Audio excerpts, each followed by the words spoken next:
साथ आफ्ताब नौमान की खबर बिजनौर के शेरकोट से, जहां शेरकोट पहुंचने पर आजाद समाज पार्टी के राष्ट्रीय अध्यक्ष चंद्रशेखर आजाद का पुष्प वर्षा कर जोरदार स्वागत किया गया। शुक्रवार दोपहर शेरकोट पहुंचे चंद्रशेखर आजाद ने पहले मजार तोड़फोड़ मामले के आरोपी जेल में बंद मृतक कमाल के परिजनों से मुलाकात की। मुलाकात दौरान चंद्रशेखर आजाद ने कमाल के परिजनों को हर संभव मदद करने का आश्वासन दिया और आर्थिक मदद करने की भी बात कही। वहीं कमाल के पिता चंद्रशेखर के गले लगकर खूब रोए और कहा कि मैंने अपना एक बेटा तो खो दिया, मैं दूसरे बेटे को नहीं खोना चाहता, मेरे दूसरे बेटे को जल्द से जल्द रिहा करा दो। इसके बाद चंद्रशेखर आजाद का नगर के मोहल्ला कोटरा नजर उर्फ शलम के नेतृत्व में पुष्प वर्षा कर जोरदार स्वागत किया गया और काजी सराय में सभा को संबोधित किया, जिसमें उन्होंने सरकार को संविधान विरोधी बताते हुए सभी से एकजुट होकर मुकाबला करने का आह्वान किया।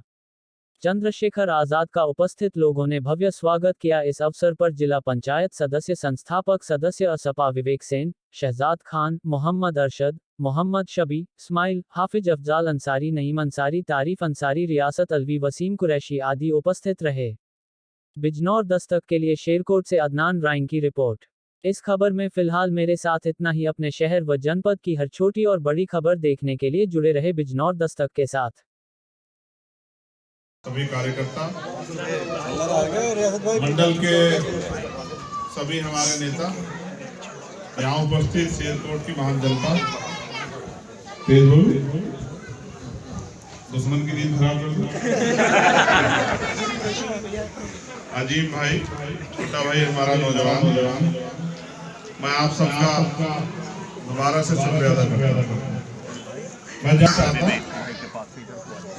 तेजी में कुछ बातें जो हैं वो लोगों तक नहीं पहुँच पाती। जब आदमी तेज बोलता है तो जिस मकसद को, जिस बात को समझाना चाहता है, अक्सर वो मकसद जो है छूट जाता है। क्योंकि हम मिला, मैं रोजाना काम पे ही रहता हूँ, रात को बंदोबस्त करके सोता हूँ कि अगर अभी किसी की मदद अधूरी हो तो मदद में पूरी कर।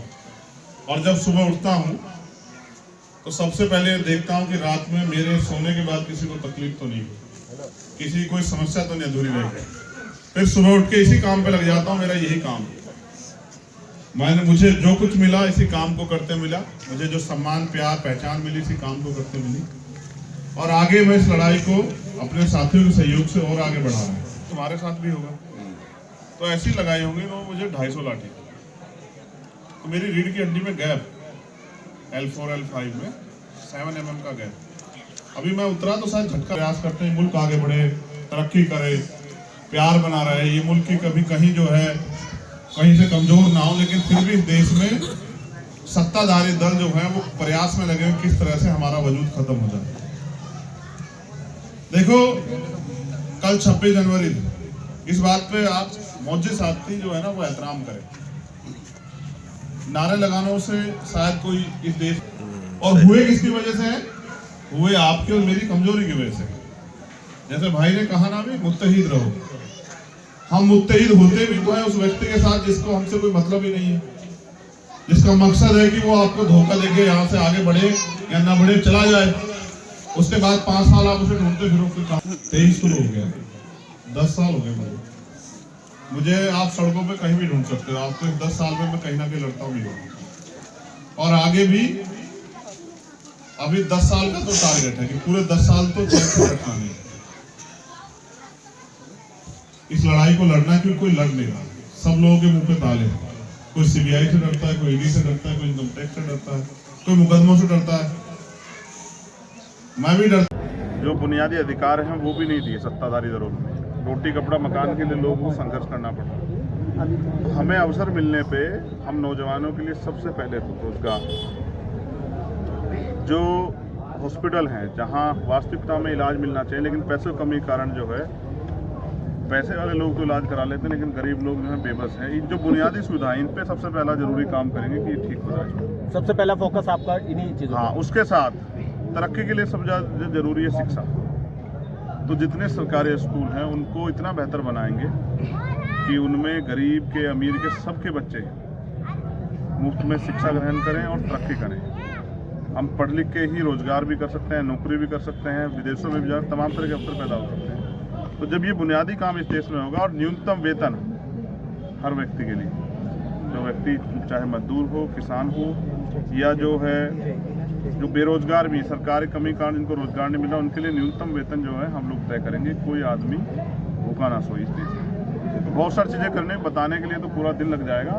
बुनियादी काम है शिक्षा, चिकित्सा और रोजगार पे नौजवानों के लिए, जो नौजवान इस देश का बेबस है उनके लिए हम लोग काम करेंगे। अध्यक्ष जी, जैसे पठान मूवी पे विवाद चल रहा है, इस बारे में क्या कहना चाहेंगे? तो इन्होंने हिट तो करा दी पठान।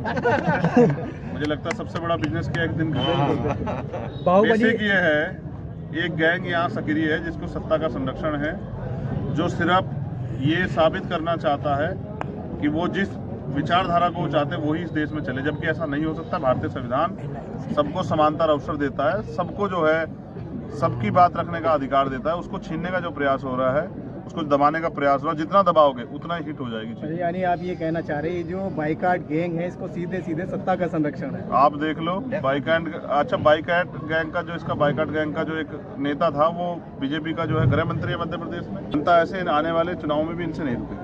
भैया, आपने एक शुरुआत एक संगठन से की थी जिसका नाम था भीम आर्मी, उसके बाद आपने पार्टी भी बदली। आपकी पार्टी की वर्तमान स्थिति क्या है और आगे इसको किस तरीके से डेवलप करके आप जो है अपना रास्ता बनाना चाहते, उस पर थोड़ा सा। हमारा संगठन अभी भी है जी, उसका पूरा नाम है भीम आर्मी भारत एकता मिशन। वो हमारा सोशल विंग है। समाज में जो बुराइयां हैं, जो नफरत फैलाई गई है, समाज में जो एजुकेशन की कमी है, हम लोग छोटी छोटी पाठशाला खोल के आज भी जो है पढ़ाने का काम करते हैं। आज भी देश में हजारों पाठशाला हमारी चल रही है। हम लोग गरीब जो परिवार हैं जिनके पास अवसर नहीं, उनकी मदद करते हैं। हमारी राजनीतिक पार्टी आज़ाद समाज पार्टी, क्योंकि हमने देख लिया जिन नेताओं के भरोसे हमारे लोग हैं, वो नेता सिर्फ उनको ठगने का काम करते हैं। इलेक्शन में आते हैं, इलेक्शन के बाद आते ही नहीं। और जबकि उनका काम है जो सरकार द्वारा जो हमले हो रहे हैं, जो अन्याय हो रहा है, उन पे वो हमारे साथ खड़े हो, जनता के साथ खड़े हो। जब वो लोग अपना काम नहीं कर रहे और जनता चाहती है कि हमारे काम करने वाले लोग आए, तब हमने जनता की अपील पे आज़ाद समाज पार्टी बनाई। और अब आज़ाद समाज पार्टी आज हम बिजनौर में, यहाँ हमारे 8 जिला पंचायत सदस्य जीते थे। जनता चाहती है कि विकल्प आए और वो उसका साथ दें। अब नेता, ऐसे नेता जो झूठ बोलते हैं, जो धोखा देते हैं, उनसे जनता परेशान है। तो आज़ाद समाज पार्टी आने वाले कल में एक बड़ा बेस बनाएगी। गांव-गांव जाके SC, ST, OBC, माइनॉरिटी जो लोग हैं, इन समाजों में भाईचारा पैदा करेगी और नए लोगों को अवसर देगी। हर समाज में एक नेता खड़ा करेगी, जो नेता उनके समस्याओं के हल के लिए सामने रहेगा। और मुझे लगता है एक बड़ा समूह बना के आज़ाद समाज पार्टी इस देश की सत्ता पे काबिज हो। भैया, एक सवाल मेरा आखिरी था, ये आने वाले जो 24 लोकसभा का चुनाव है, भारतीय जनता पार्टी आसमानदा समाज आंदोलन के जरिए मुस्लिमों की ओर निगाह कर रही है, ऐसे में आपका क्या ग्रुप रहेगा? देखो, मैं पहले से कहता आया कि हमारे लोगों को दुश्मन की झूठी बातों से सतर्क रहना चाहिए। उनके बाद पिछली 5 साल की सरकार थी, उन्होंने बताइए क्या किया है। वो सिर्फ हमारे लोगों को उलझाना चाहते हैं। और अच्छी बात है ना, अगर वो कुछ करना चाहते हैं। जो मदरसों को ऐड आ रही थी और स्कूलों में जो पढ़ाई चल रही मदरसों वो तो बंद हो गई। उनको तो जो है वेतन नहीं दे पा रही सरकार। बहुत सारी चीज़ें, मैं तो अच्छा है सर सब लोगों को, वो तो बात करते थे कि उनको जरूरत नहीं है, लेकिन आज वो बात कर रहे हैं, इसका मतलब वो कुछ ना कुछ सोच रहे हैं। और अच्छा है अगर इस समाज के हित के लिए कुछ करते हैं, मुझे तो उम्मीद नहीं। अध्यक्ष जी, 24 का इलेक्शन आप अपने स्तर से लड़ेंगे या किसी से गठबंधन करके? देखिए, ये पार्टी गाइडलाइन तय करेगी। मैं तो एक कार्यकर्ता हूँ, अपना काम कर रहा हूँ, लोगों के बीच जा रहा हूँ और लोगों से अपील कर रहा हूँ कि आज़ाद समाज पार्टी के साथ खड़े और उनको काम करने का मौका दें। देखो, जैसे एक परिवार में 4 लोग, पिता का काम होता है कि वो उन चारों बेटों को, उन चारों जो लोग हैं घर के, उनको अवसर दें। इस देश की जो जनता है वो इस देश का पिता है। उसको चाहिए कि हर काम करने वाले व्यक्ति को मौका दे। अगर सोचो 3 को मौका दिया, 1 को नहीं दिया, तो उसके दिल में जो अच्छा है काम करने को, तो सब खराब हो जाएंगे। तो यहाँ के लोग ठगे गए, लोगों ने सबको मौका दिया। उनके हिस्से में क्या आप जानते हैं? लोग आते हैं, वोट लेके चले जाते हैं। हमारे जो जिला पंचायत सदस्य, आप देख लो, अगर आप आज फ्लोर टेस्ट कराओगे तो आपको एहसास हो जाएगा कि आज़ाद समाज पार्टी जिला पंचायत सदस्य सबसे ज़्यादा काम कर रहे हैं अपने क्षेत्र में। जबकि तब जब यहाँ जिला पंचायत अध्यक्ष जो है वो विपक्ष का है, उसके बावजूद भी वो अपने क्षेत्रों में लगातार काम कर रहे हैं, लोग सुख दुख में खड़े हो रहे हैं। तो ये हमारा काम करने का तरीका, और एक अवसर मिला तो हमने करके दिखाया, और आगे अवसर मिलेगा तो और बेहतर करके दिखाएंगे। भैया, अभी पीछे कुछ दिनों चर्चा चली थी कि आप लोकसभा चुनाव नगीना लोकसभा क्षेत्र से लड़ेंगे, उस बारे में क्या कहना चाहिए? देखिए, मैं कोई ऐसी घोषणा नहीं करना चाहता। ये पार्टी का काम है, पार्टी के अपने फैसले हैं, इन पर मैं कुछ कहना नहीं चाहता। पार्टी जो फैसला लेगी उसका हम लोग सम्मान करेंगे।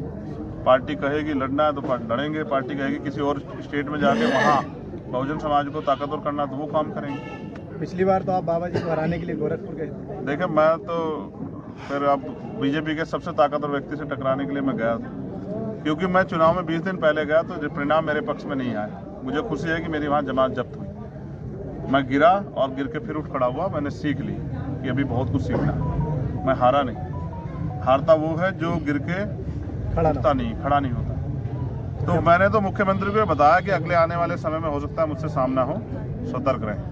देखिए जैसे कि राहुल गांधी की भारत जोड़ो यात्रा चल रही है, स्वास्थ्य विभाग ने लेटर जारी किया है कि राहुल आप भारत जोड़ो यात्रा रोक दो। इस बारे में क्या कहना चाहिए? किसने किया है? भारत जोड़ो अभियान जो चला रखा है कांग्रेस ने, राहुल गांधी जी ने। किसने लेटर लिया है, दिया है? स्वास्थ्य विभाग ने लेटर जारी किया है और उप मुख्यमंत्री कहाँ के स्वास्थ्य विभाग ने? उप मुख्यमंत्री ने भी इसमें टिप्पणी की है। वापस ले लिया। कहाँ के स्वास्थ्य विभाग ने? दिल्ली तुम्हें अपडेट की जरूरत है, तुम बहुत पीछे चल रहे हो। सर मेरा वो यात्रा तो अन्य स्टेटों में चली गई है, दिल्ली में नहीं। सर मेरा एक सवाल ये है, जैसे कि बिहार में गठबंधन हुआ था, क्या यूपी में ऐसा ही महागठबंधन होगा यहाँ पर? देखो मैंने तो हमेशा प्रयास किया कि लोग जुड़े रहें, लेकिन आजकल धोखा देने की राजनीति को ही लोग राजनीति समझते हैं। ये मुझसे नहीं आती। मैं एक ही चीज़ जानता हूँ कि जिस दिन इस देश का दलित, इस देश के पिछड़े वर्ग के लोग, इस देश के किसान, मजदूर, मुसलमान, जैन, सिख, बौद्ध, पारसी, ईसाई अपनी वोट के वैल्यू को समझेंगे, उस दिन इस देश में क्रांतिकारी परिवर्तन होगा। भारत के लोग कितना जानते हैं जमहूरियत को, लोकतंत्र को, इसका एक उदाहरण मैं आपको दे रहा हूँ कि जितने % वोट लेके सरकार बनती है उससे ज़्यादा % में लोग वोट ही नहीं देते हैं। पिछली सरकार 37% वोट लेके बनी थी और पोलिंग 60 या 62% हुआ था, यानी कि 38% लोगों ने वोट नहीं दिया था। यानी कि 38% लोग अभी तैयार ही नहीं है। वो वोट की ताकत कौन समझते हैं? उन 38% लोगों को वोट की ताकत समझानी पड़ेगी। अब आए जनता के बीच मेहनत करें। एक बात याद रखना, मैं एक बढ़िया उदाहरण आपको देता। एक छोटा सा पेड़ देखो जिसको आदमी रक्षा भी करता है, एक समय पे वो बड़ा वृक्ष हो जाता है, फिर वो फल देता है, छाँव भी देता है, लेकिन एक समय पे आके हर चीज़ की एक आयु होती है। फिर वो इतना कमज़ोर हो जाता है कि ना छाँव दे पाता ना फल, फिर वो सूख जाता है। कुछ दलों के आज ऐसे हालात हैं। तो नया पेड़ जो तैयार हो रहा है, समाज का उसके ऊपर भरोसा हो रहा है। आज़ाद समाज पार्टी आप देखना, उत्तर प्रदेश में भी और देश में भी बहुजनों का एक बड़ा दल बनेगी और वो ऐसी राजनीति करेगी जिससे जनता के हितों की रक्षा हो और वो नए लोगों को अवसर पैदा करेगी। आजमाए हुए लोगों